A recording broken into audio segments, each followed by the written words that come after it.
सब माताओं बहनों को जीवित पुत्रिका का बहुत बहुत शुभकामनाएं, बधाई। तो माताओं बहनों के लिए मैं कविता तैयार किया हूँ जो सुना रहा हूँ। आज निर्जला व्रत है, बच्चे के लिए, पुत्र के लिए सब माताएं बहनें भूखती हैं व्रत। बहुत ये व्रत चाबी दो बेटा, मन्नत है। दो चले, दो तो चले। कैसे है?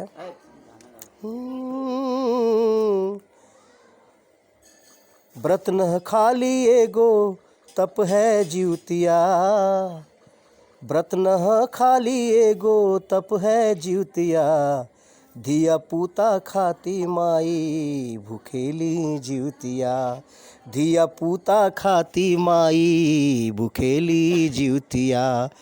व्रत न खाली एगो तप है जीवतिया, धिया पूता खाती माई भूखेली जीवतिया। अश्विन महीनवा में आवे जब कृष्ण पक्ष, अष्टमी के दीने माई भूखेली जीवतिया। सप्तमी के आधी रात करेली सरगही, निर्जला अखंड रही के करेली जीवतिया, करेली जीवतिया, धिया पूता खाती माई भूखेली जीवतिया।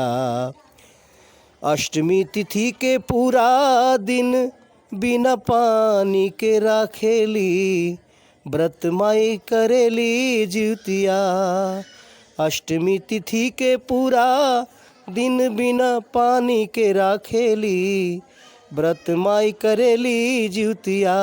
सांझी के करसु जीवतवन के पूजे माई, कथा सुनहसु व्रत माई करेली जीवतिया, करेली जीवतिया, धिया पूता खाती माई भूखेली जीवतिया।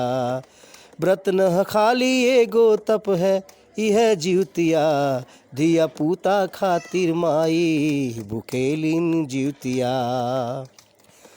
धिया पूता निक रहसु जीवन सुंदर होखे, कामना करत माई भूखेलीन जीवतिया।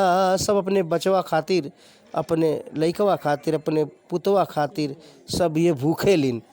धिया पूता निक रहसु जीवन सुंदर होखे, कामना करत माई भूखेलीन जीवतिया। व्रत न खाली एगो